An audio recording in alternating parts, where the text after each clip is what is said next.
Pria ini memecahkan jagung dan kemudian menggigitnya. Kegembiraan dipanen membuatnya merasa sangat bahagia. Namun kegembiraan ini tidak berlangsung lama ketika putranya Cheng Feng memecahkannya. Semua orang bekerja keras untuk memanen makanan, tetapi keranjang jagungnya kosong. Belum selesai, di mana orangnya? Ternyata dia dengan senang hati menunggangi kuda ayahnya di padang.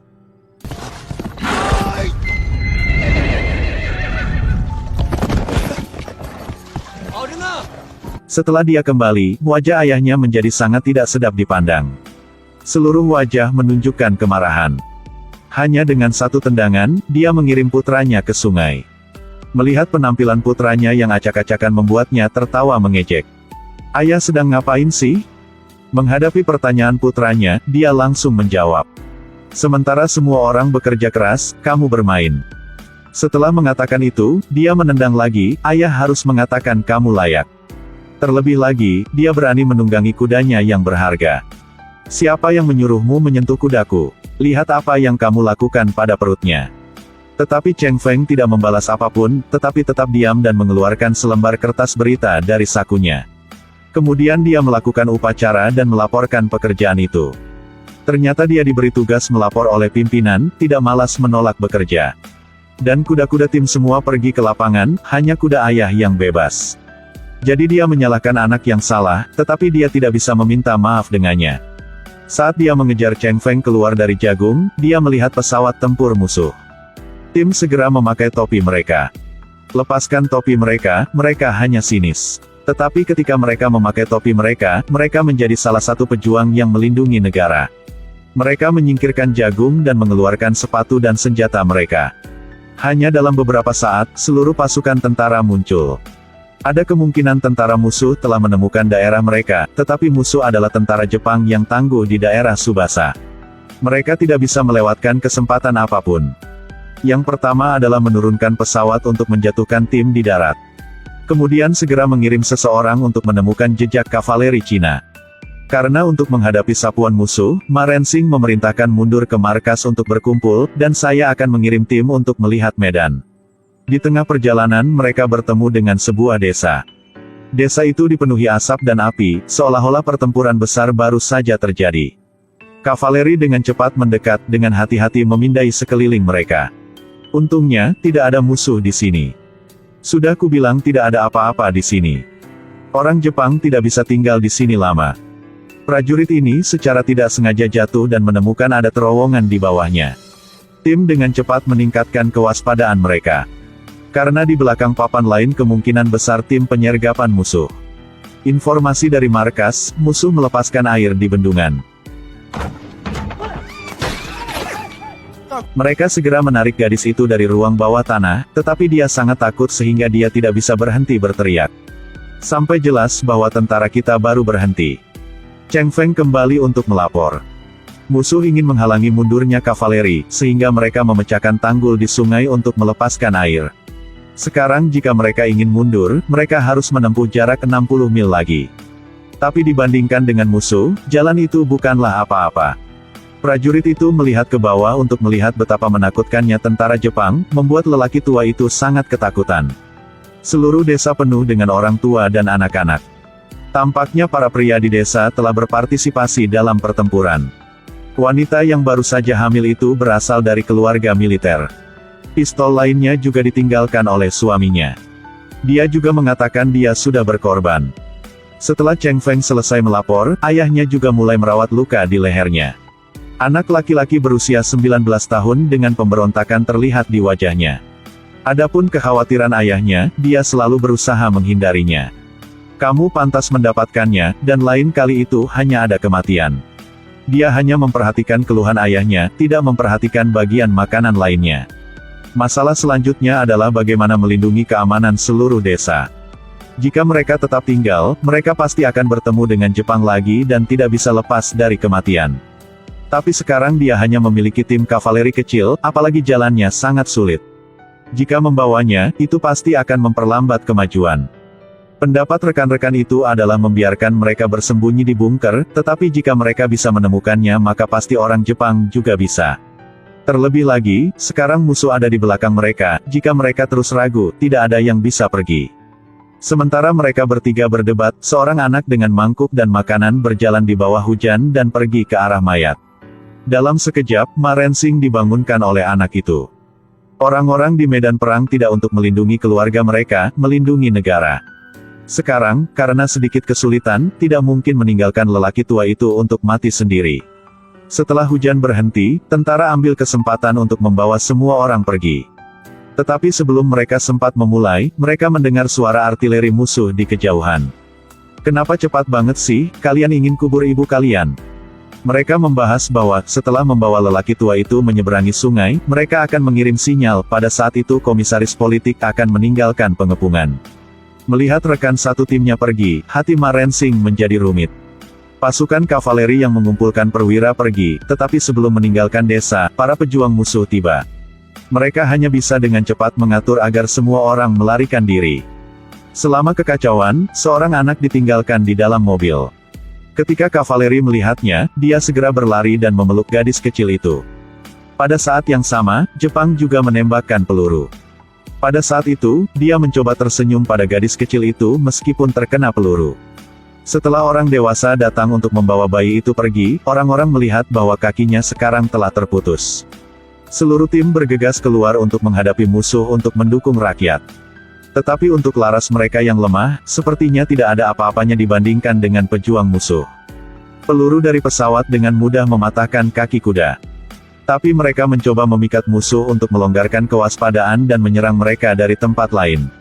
Peluru pistol itu jelas tidak bisa menembus pesawat, tetapi untungnya mereka melakukan banyak kerusakan, sehingga mereka bisa mundur sementara.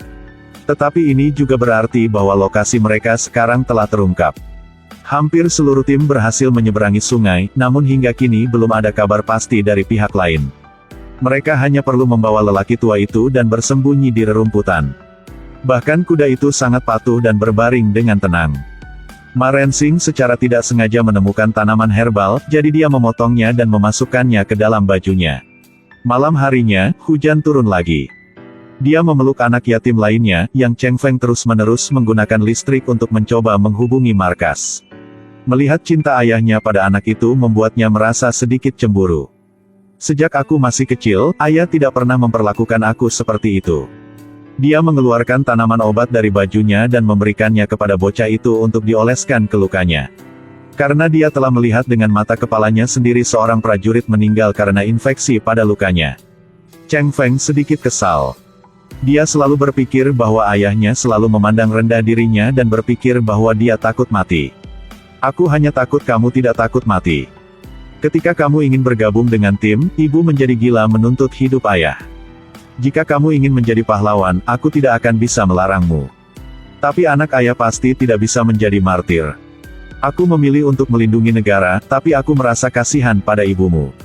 Jika kamu benar-benar harus mati, matilah setelah ayah."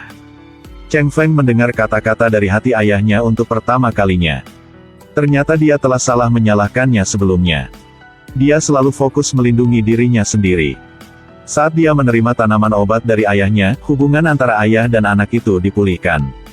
Demi keamanan, mereka hanya bisa tinggal sebentar. Saat itu belum pagi, dan segera berangkat lagi. Karena dia tidak tahu apa yang terjadi di depan, lelaki tua itu berencana mengirim 2 orang lagi untuk memeriksa. Pada saat ini, Cheng Feng keluar dan berkata bahwa dia ingin pergi bersamanya. Begitu ada berita, dia akan segera menggunakan pemancar untuk mengirim sinyal tepat waktu. Mereka membahas bahwa selama lelaki tua itu berhasil menyeberangi sungai, dia akan segera mengirim sinyal.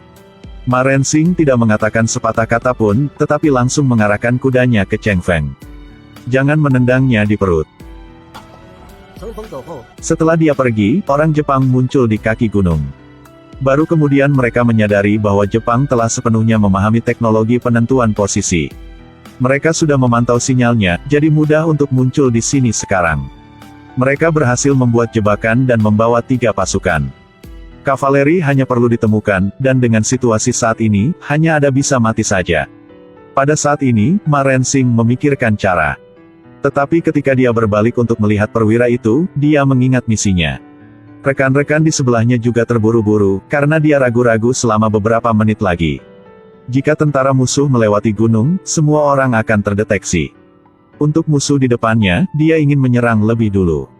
Bagaimanapun, sebelum mati, harus bisa membunuh beberapa orang. Namun segera dihentikan oleh Ma Rensing.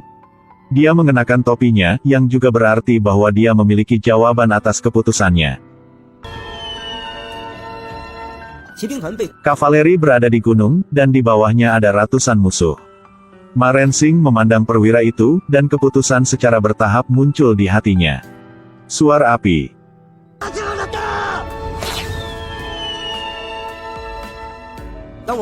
Sementara para perwira tidak mengerti mengapa mereka seperti ini, para prajurit juga secara bertahap mengerti apa arti keputusannya.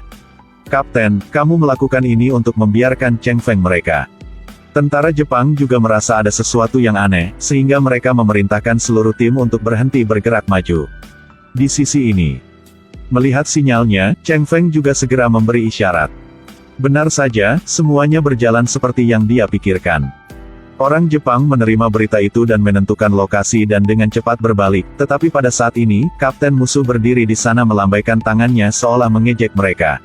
Melihat kepergian Jepang, Ma Rensing tidak sempat bersedih, karena ia harus segera mengatur agar orang-orang itu pergi.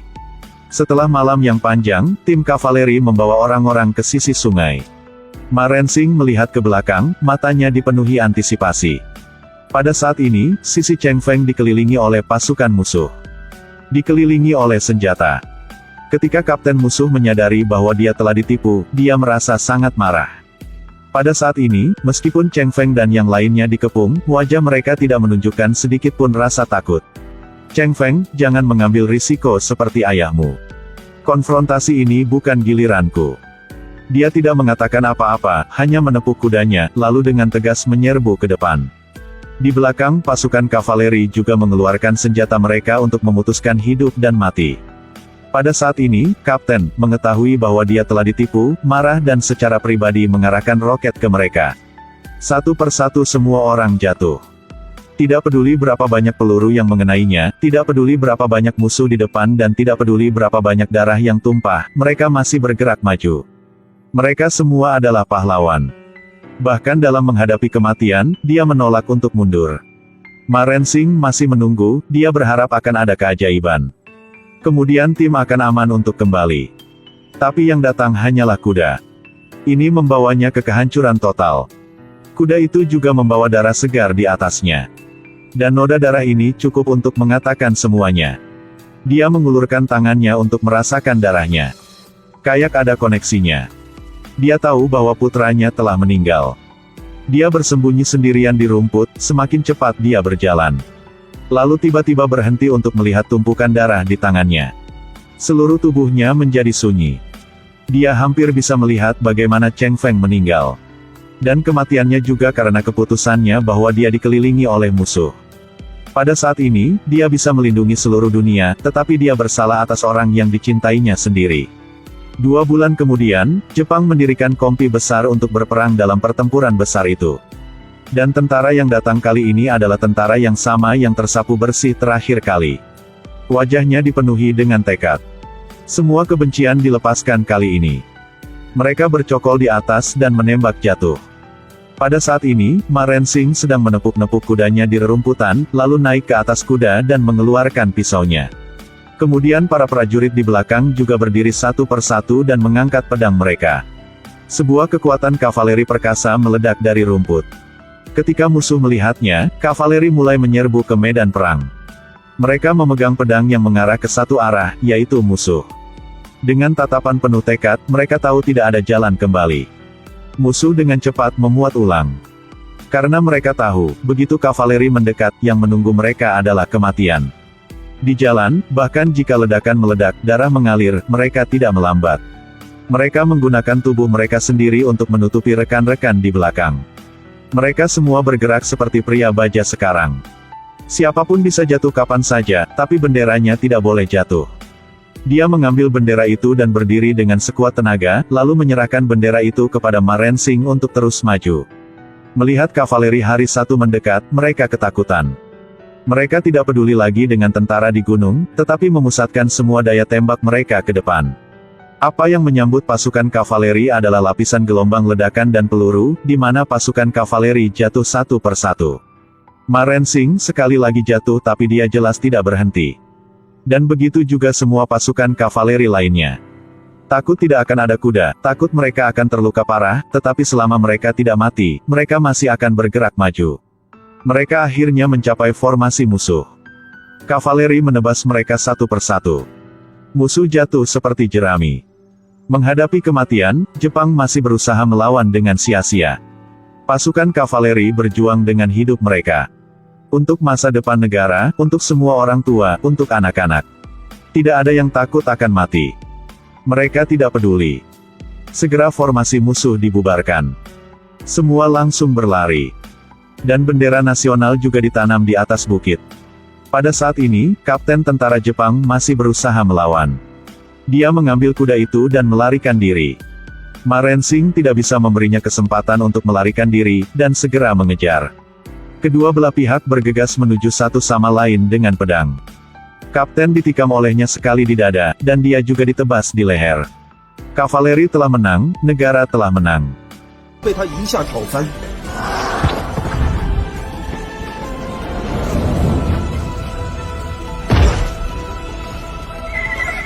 战士们胜利了，我们也胜利了。